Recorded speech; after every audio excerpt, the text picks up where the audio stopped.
제가 얼마 전에 우연하게 가곡을 한 곡 들었습니다. 그리고 제가 오늘 예배 전에 이렇게 보내드리기도 했습니다. 이 가곡을 처음 들었을 때 첫 소절이 정말 저에게 확 다가오는 겁니다. 가사말이. 그리고 그 가사말을 주보에도 좀 실어놨습니다. 이 가곡은 마중이라는 가곡이고요. 허림이라는 시인의 시에 노래를 붙인 곡입니다. 제가 시를 찾아보니 시하고 약간 그 가곡하고는 다르지만 제가 가곡의 가사를 읽어드리면 이렇게 기록되어 이렇습니다. 사랑이 너무 멀어 올 수 없다면 내가 갈게. 말 한마디 그리운 저녁 얼굴 마주하고 앉아 그대 꿈 가만 들어주고 내 사랑 들려주며 그립다는 것은 오래전 잃어버린 향기가 아닐까. 사는 게 무언지 하무못하니 그리워진 날에는 그대여 내가 먼저 달려가 꽃으로 서 있을게. 제가 이 가곡을 딱 들었는데 듣는 순간 첫 소절이 막 다가오는 겁니다. 사랑이 너무 멀어 올 수 없다면 내가 갈게. 너무나도 보고 싶어하는 사랑하는 사람이 있어요. 근데 그 사람이 좀 멀어서 오기가 힘들어요. 혹은 그 사람이 뭐 불편한 일이 있을 수 있겠죠. 그 사람이 바쁜 일이 있겠죠. 근데 그를 향해서 그가 바쁜 것을 알고 그가 올 수 없는 사정을 알고 사랑하는 사람이 먼저 가서 그를 마중 나가는 거죠. 꼭 영화에서 뭐 사랑하는 연인이 있으면 막 달려가듯이 막 달려가는 것 같습니다. 근데 이 장면과 이 가사와 오버랩돼서 저에게 다가온 것이 바로 예수님이 이 땅에 오신 사건입니다. 아기 예수로 오셨습니다. 너무나도 인간을 사랑하셔서 인간이 오는 걸 기다리지 않고 인간에게 달려오신 거죠. 이렇게 생각하고 나니 맨 마지막 절의 가사가 더 다가옵니다. 맨 마지막에 이렇게 끝나거든요. 그대가 내가 그대여 내가 먼저 달려가 꽃으로 서 있을게. 이 시인이 뭐라고 얘기하냐면 자기가 너무 그리운 사람을 향해서 너무 보고 싶은 사람을 해서 달려가고 있어요. 근데 달려가서 그냥 자기의 모습을 보여주는 게 아니라 꽃으로 서 있겠다고 합니다. 꽃처럼 서 있겠다고 얘기하지 않고 꽃으로 서 있겠다고 얘기합니다. 사랑한 사람에게 가장 아름다운 모습으로 아니면 가장 아름다운 향기로 서 있겠다고 얘기하는 거죠. 변하겠다는 겁니다. 그 사람에게 보여주는 가장 아름다운 모습. 이 모습이 다시 예수님과 오버랩되면 어떻게 되냐면 예수님이 이 땅에 인간을 사랑하기 위해서 인간의 몸으로 오셨어요. 근데 신이 신의 모습으로 온 게 아니라 인간으로 변해서 오신 거죠. 인간처럼 오신 게 아니라 인간이 돼서 오신 거죠. 그리고 인간이 돼서 오셔서 뭘 하냐? 서 있습니다.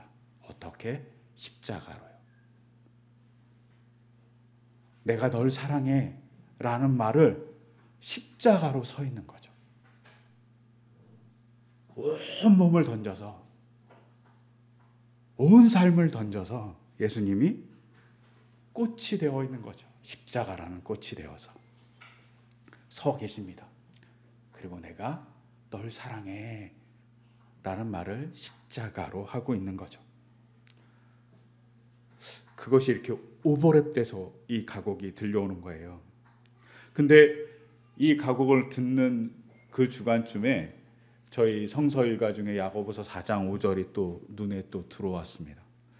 오늘 읽었던 야고보서 4장 5절을 읽어드리면 하나님께서 우리 안에 살아계신 그 영을 질투하실 정도로 그리워하신다. 누구를? 인간을 그리워하신다는 거죠. 인간을 사랑한다는 얘기입니다.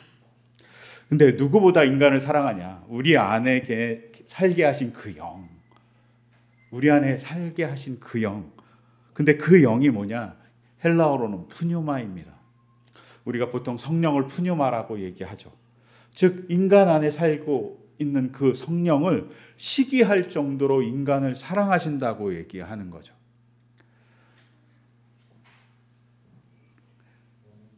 인간을 사랑하시는 그 정도가 어떤 거냐면 우리가 잘 알아요.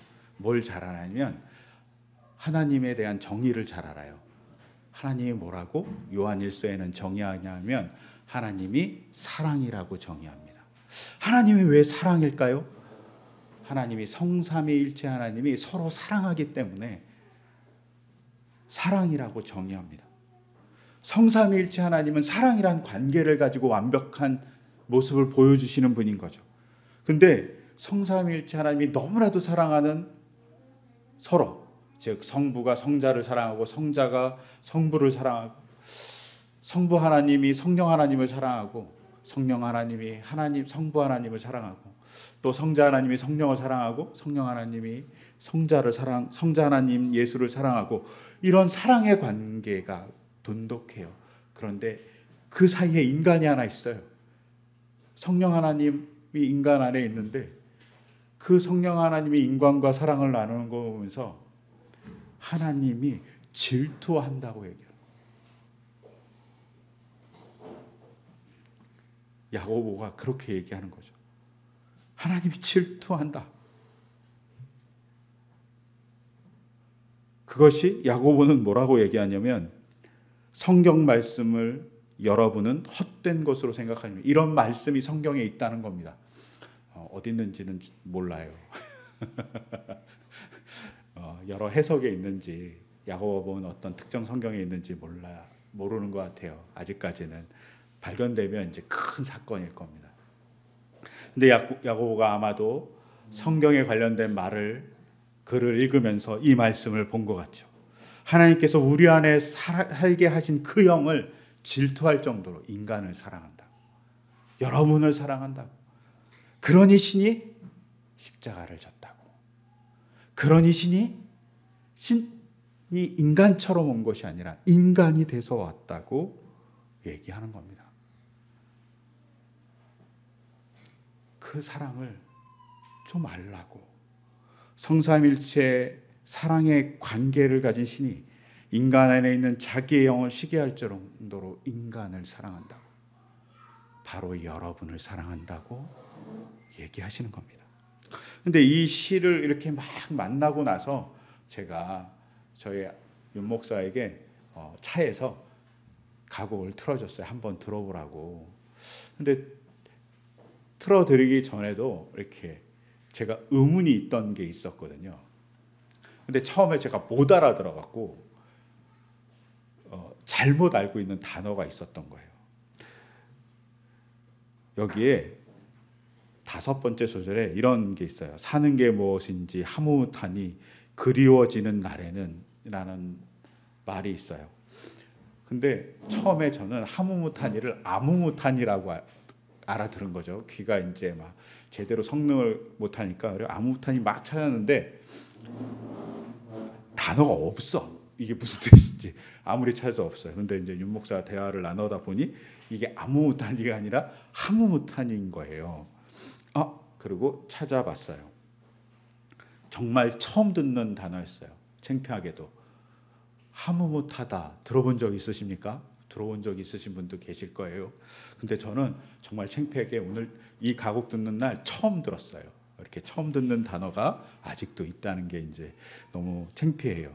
근데 이 단어의 뜻을 찾아보니 이렇게 되어 있습니다. 마음에 흡족하여 만족스럽다. 하무못하다라는 뜻이 마음에 흡족하여 만족스럽다라는 뜻인 거예요. 근데 처음에 이 가사 5번째 소절을 들었을 때 사는 게 무엇인지 하무못하니 그리워지는 날에는 이란 이 구절을 처음에 들었을 때는 저는 사실은 사는 게 무엇인지가 질문인 줄 알았어요. 사는 게 뭔지 알아? 하무못한 거야. 그러니 그리워지는 날에는 그대여 내가 먼저 달려가 꽃으로 서 있을게. 이렇게 들렸던 거예요. 근데 하무못한이라는 단어를 알고 나니 질문이 아닌 것 같은 느낌이 드는 거예요. 질문하면 말이 좀 이상해지는 거예요. 사는 게 무엇인지 너 아냐? 사는 건 마음이 흡족하고 만족한 거야. 그러니 그리워지는 날에는 그대여 내가 먼저 달려가서 꽃으로 서 있을게.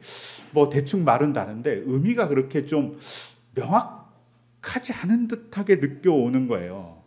아, 이상하다. 좀 약간 반대말 같은데 이런 생각이 막 들었습니다. 그러다가 이거 끊어읽기를 다르게 하면 안 될까라는 생각했는데, 제가 이렇게 생각한 이유는 가곡이 끊어서 노래를 했어요. 사는 게 무엇인지. 이렇게 가곡을 거기서 끊고 하무탄이 이렇게 노래를 부르신 거예요. 근데 이 노래를 나중에 시를 받아보니 시는 다르게 끊어도 되겠다라는 생각이 들었던 거예요. 그래서 제가 이 5번째 소절을 다르게 끊어서 읽어봤어요. 어떻게 끊었냐면 3개로 끊었어요. 제가 읽어드릴게요. 사는 게 무언지 하무하니 그리워지는 날에는, 이렇게 3개. 사는 게 하나, 무언지 하무하니 하나, 그리워지는 날에는 하나. 이렇게 3개로 끊어 읽어봤어요. 그랬더니 의미가 달라지는 거예요. 어떻게? 사는 게 어떤 걸까? 이렇게 질문하는 거예요. 그랬더니 알 수 없지만 내 사랑하는 님이 나랑 같이 있으니 너무 마음이 흡족하고 만족스럽습니다. 그러니 그리워지는 날에는 그대여 내가 먼저 달려가 꽃으로 서 있을게. 사랑하는 사람이 옆에 있으니까 너무 흡족하고 만족한 거예요. 그 만족함에 사랑하는 님에게 매일매일 달려가고 있다고. 달려가서 나는 꽃처럼이 아니라 꽃으로 서 있는다고 얘기하는 겁니다. 이것을 다시 예수님과 매칭을 하면 이렇게 되는 거죠. 인간, 네가 있는 게 내가 너무 만족스러워. 내 삶이 너무나도 행복해. 그래서 내가 너가 그리워지면 달려갈게. 그래갖고 달려가서 꽃으로 서 있을게. 어떤 꽃? 내 사랑을 불태워서 내 사랑의 온 몸을 다 보여준 십자가라는 꽃으로 서 있을게 라고 하는 것 같이 다가오는 거예요. 그러면서 야고보서 4장 5절 그 말씀, 내가 성령을 시기할 정도로 인간을 사랑해 라는 말과 이 가곡이 매칭돼서 저에게 다가오는 거예요. 성부 하나님은 인간을 너무 사랑하셔서 자기 하나밖에 없는 외아들을 인간을 위해서 보내줬다고 요한복음서 3장 16절은 고백합니다. 성자 예수님은 하나님께서 인간을 너무 사랑하는 것을 알아서, 자기를 시기할 정도로 사랑하는 것을 알아서 그 사랑에 물려서 인간이 되고 십자가를 지셨다고 얘기하는 것이 다가오는 거죠. 인간을 사랑하는 것을 자기 사랑하는 것보다 더 사랑한다고 얘기하는 하나님을 향해서 질투하는 것이 아니라, 하나님을 하나님 어떻게 그럴 수 있어요? 라고 따지는 것이 아니라, 성자 예수님은 그 사랑에 자기도 울리시는 거죠. 그리고 십자가를 지십니다. 성령님도 마찬가지죠. 성령님도 인간을 그렇게 사랑한다는 그 고백을 어떻게 그럴 수 있습니까? 라고 따지는 것이 아니라 같이 울려서 사랑한다고 얘기해주는 전령으로서 인간에게 옵니다. 내가 인간 안에 있어서 하나님의 사랑을 알려줄게.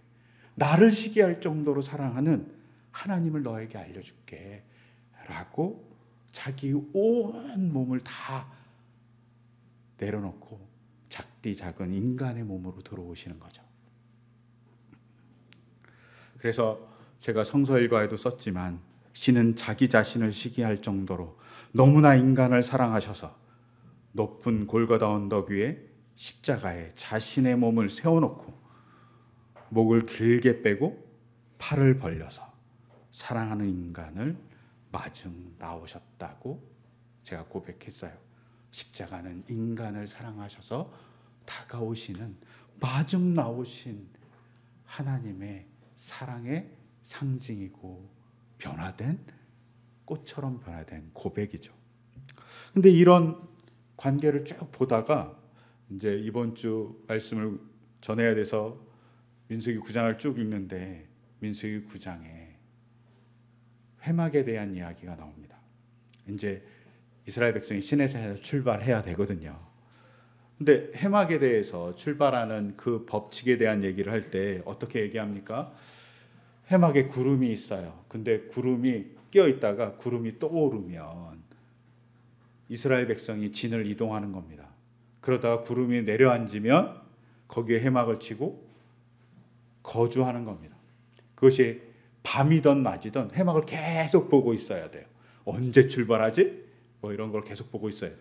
그리고 회막에 구름이 하루 머물러 있으면 하루 동안 있고 이틀 머물러 있으면 이틀 동안 있고 성경에 의하면 어떤 번역은 이렇게 번역했어요. 1개월.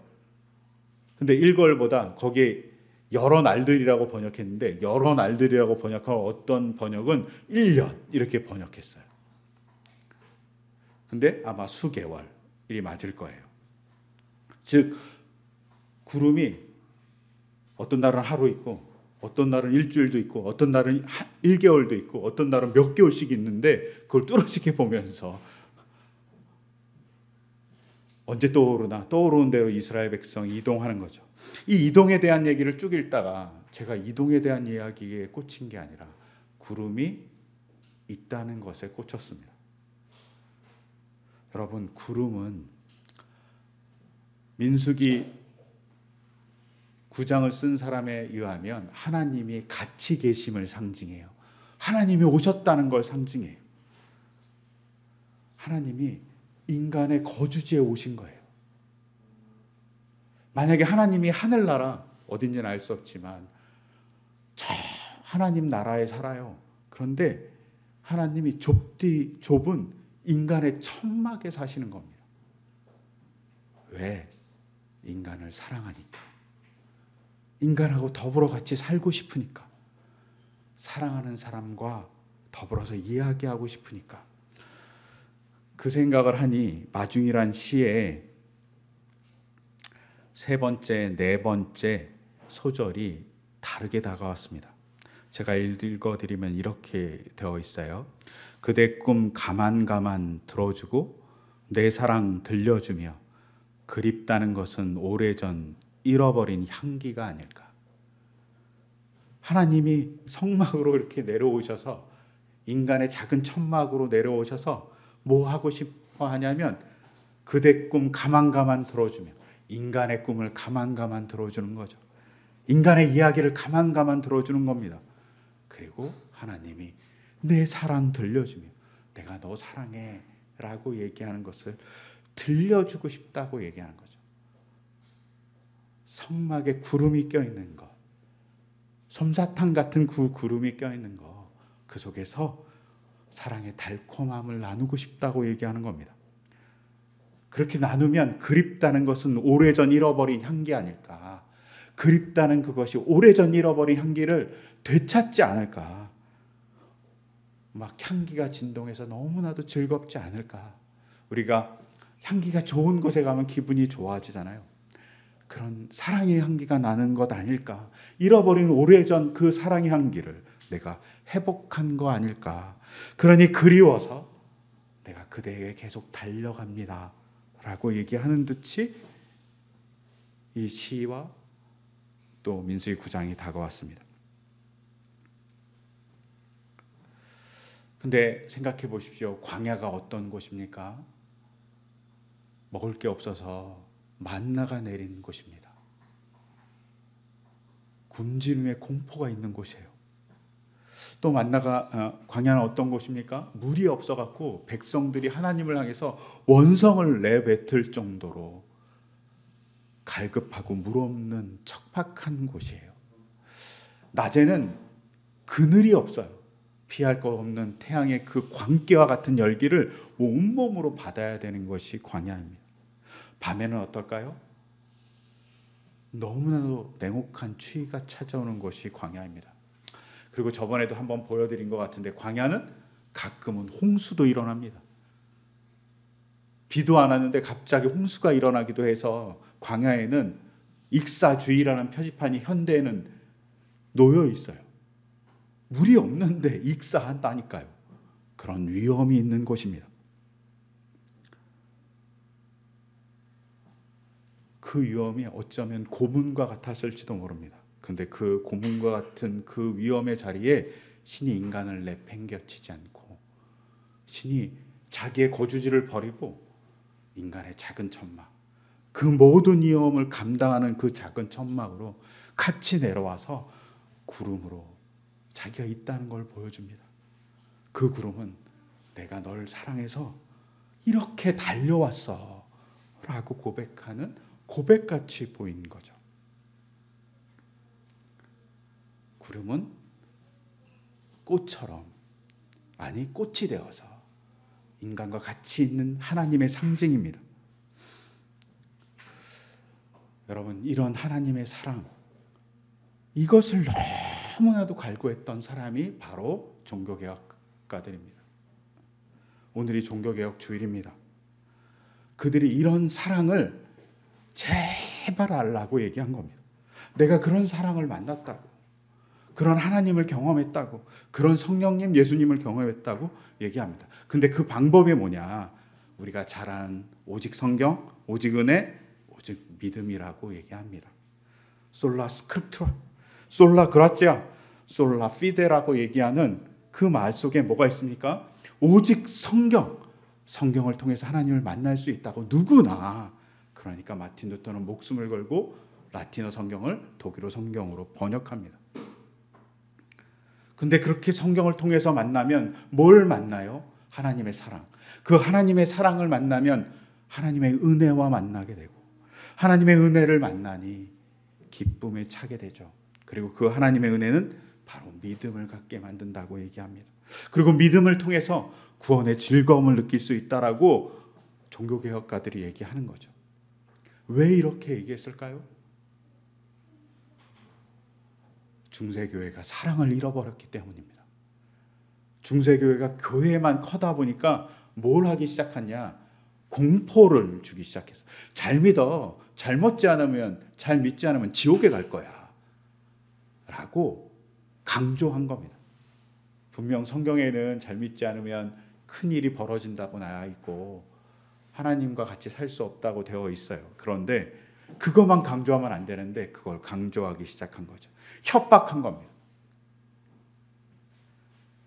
그러면서 뭘 얘기합니까?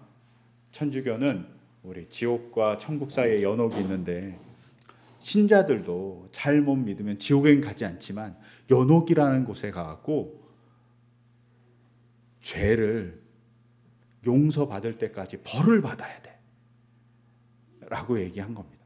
혹은 용서받았지만 벌은 남아있어. 그 벌을 받아야 돼 라고 얘기한 겁니다. 이건 어느 정도 합당한 이야기입니다. 왜냐하면 우리가 성경에서 다윗이라는 왕이 자기 부하의 아내를 자기 아내로 맞이하잖아요. 나쁜 짓을 했어요. 그리고 자기 부하의 아내를 자기 아내로 맞이하면서 그 아내가 첫째를 낳게 돼요. 근데 그 첫째가 죽고 맙니다. 하나님이 다윗을 용서해 주긴 했지만 벌은 내리세요. 뭘로? 다윗이 부하의 아내를 취해서 그 부하의 아내로부터 낳은 아이를 데려가는 벌은 내리셨어요. 이런 내용이 성경엔 되게 많이 있습니다. 즉 용서는 있지만 벌은 있을 수 있다라고요. 그래서 카톨릭에서는 이 벌이 있다는 것을 강조합니다. 그리고 그 벌은 어디서 받냐? 믿는 사람들은 지옥이 아니라 연옥에서 받는다고 얘기하는 거죠. 근데 연옥에 가지 않기 위해서는 어떻게 할까요? 현실에서, 현재에서, 살아있는 이 순간에서 그 벌에 대한 그 대가를 치러야 되는 거예요. 근데 그 치르는 방법이 여러 가지가 있는 거죠. 그 중에 하나가 기도, 또 그 중에 하나가 고행, 그리고 그 중에 하나가 봉사나 헌신입니다. 아니면 또 하나 더 추가한다면 성지순례, 뭐 이런 것들이 있었어요. 근데 이게 하기 쉽지 않은 거예요. 하다 보면 어려운 거예요. 그러니까 뭘 만들었냐? 못하는 사람들을 위해서 돈을 내고 그 벌을 대신 속해주는 증서를 만든 거죠. 일명 면죄부, 면벌부라고 얘기하는 것을 만들었습니다. 이걸 판 거죠. 처음에는 의도가 좋았을 겁니다. 왜냐하면 그것을 하지 못하는 사람에게 이것을 사게 해서 가난한 사람을 도와주거나 이웃에게 나눔을 했을 거예요. 그런데 이것이 사람들의 악한 마음에 파고듭니다. 어떻게 파고 들어갔을까요? 죄를 지어놓고 벌을 받아야 되는데 면죄부를 사면 벌을 안 받으니까 면죄부를 무조건 사는 거죠. 죄를 마음 놓고 지어. 그 다음에 우리 면죄부만 사면 돼 라고 생각하는 사람들이 생기기 시작한 거죠. 그래서 로마 카톨릭에서 면죄부 파는 것을 금지하기도 했어요. 그러니까 사람들이 어떻게 했을까요? A라는 마을에서 금지하잖아요. 그럼 사람들이 B라는 마을에 갖고 면죄부를 사갖고 자기 면죄 받았다고 얘기하는 사람들이 생기기 시작한 거죠. 분명 루터가 비텐베르그 성문에 95기제 방방문에 95기제 방방문을 걸었을 때 그 안에 뭐가 있었냐면 어떤 사람들은 면죄부를 사면 너의 죄가 용서된다. 교황에 의해서. 그리고 심지어는 어떤 사람도 면제되냐? 너희의 죽은 가족의 죄도 면제된다. 이렇게 얘기해 준 것도 있어요. 분명 교황 지도자들의 잘못이에요. 그런데 지도자뿐만 아니라 백성들도 잘못했어요. 면죄부를 사면 돼 라고 생각하는 백성들이 있었던 거죠. 즉 지도자들이 잘못해서 그 잘못한 것을 평신도들은 신앙의 편의로 이용해서 자기 편한 대로 하나님을 믿고 신앙생활을 한 거예요. 둘 다 완전히 이제 쉽게 얘기해서 콩가루 집안이 돼버린 거죠. 이것을 보고 못 참았던 사람이 많이 있었습니다. 루터 이전에 100년 전부터 야누스를 한 사람도 있고 여러 종교개혁가들이 있었습니다. 그들이 잘못됐다고 얘기하고 그 잘못됐던 것을 얘기한 걸 쌓였을 때 루터가 얘기함으로 종교개혁이 일어납니다. 하나님에 대한 사랑, 하나님과의 관계의 은혜를 얘기하지 않고 공포를 준 거죠. 잘못 믿으면 죽어, 잘못 믿으면 지옥 가, 연옥 가 이렇게 얘기한 것을 듣고 사람들은 공포에 질리고 공포에 질린 백성들이 면죄부를 사는 악순환이 벌어진 거죠. 여러분, 이 악순환을 통해서 은혜가 상실되었을 때 은혜를 얘기한 사람들이 종교개혁가입니다. 하나님의 사랑을 얘기한 사람이 종교개혁가입니다. 제발 회복하라고. 그 얘기를 하면서 하나님의 사랑을 몸소 실천하기도 했습니다. 오늘 우리가 읽었던 요한복음서는 이렇게 선언하죠. 하나님께서 세상을 이처럼 사랑하셔서 외아들을 주셨으니 이는 그를 믿는 사람마다 멸망하지 않고 영생을 얻게 하라는 것이다. 하나님과 즐겁게 사는 영생을 얻게 하려고 하나님의 외아들을 보냈다고, 이걸 기억하라고 종교개혁가들이 얘기하는 겁니다. 영생이 뭘까요? 오래 사는 걸까요? 영원히 사는 걸까요? 제가 같이 이렇게 있었던 목사님 중에 한 분이 영생에 대해서 멋진 정의를 했어요. 영생은 오래 사는 게 아니라 영생은 하나님과 더불어 사는 것이다. 이렇게 정의하더라고요. 단어 뜻과는 맞지 않지만 정말 괜찮은 해석이다라고 생각했습니다. 하나님과 같이 사는 것, 그게 영생이라고 저도 생각합니다. 근데 그 영생이 어떤 겁니까? 사랑하는 사람과 오손도손 자기의 기회를 하는 그 모습이 영생이라고 볼 수 있습니다. 그것을 알려주기 위해서 신은 이 땅에 회막을 지어서 그 좁디 좁은 회막으로 오셔서 내가 이렇게 구름으로 왔어, 너랑 같이 얘기하자. 그러니 회막에서 끊임없이 모세를 불러서 얘기하잖아요. 사랑하니까. 그리고 성자 예수님은 자기 온몸을 들여서 십자가를 짊어지고 십자가의 사랑으로 꽃처럼이 아니라 꽃이 되어서, 사랑의 꽃이 되어서 우리에게 사랑한다고 얘기하죠. 성령은 좁디 좁은 인간의 몸 안에 들어오셔서 그 사랑을 사랑한다고, 네가 알아줬으면 좋겠어, 그걸 봤으면 좋겠어 라고 우리의 영혼을 깨워주죠. 그래서 뭘 하고 싶어 하십니까? 요한복음 3장 17절은 하나님께서 아들을 세상에 보내신 것은 세상을 심판하시려는 것이 아니라 하나님을 통해서 아들을 통해서 세상을 구원하시려는 것이다. 내 마음이 구원받기를, 사랑함에 구원받기를, 사랑함을 알아서 즐겁기를, 사랑함을 알아서 행복하기를, 사랑을 잃어버린 지옥에 있지 않기를, 사랑을 찾아서 그 사랑에 너무나도 기쁜 즐거움, 아름다운 향기를 회복하기를 바라는 모습이 그 안에 있습니다. 여러분, 종교개혁은 교회의 잘못에 대한 이야기도 하지만 종교개혁의 진짜 이유는 하나님의 사랑을 여러분이 회복하기를 간절히 바랬던 종교개혁가들의 마음속에 있었던 행동입니다.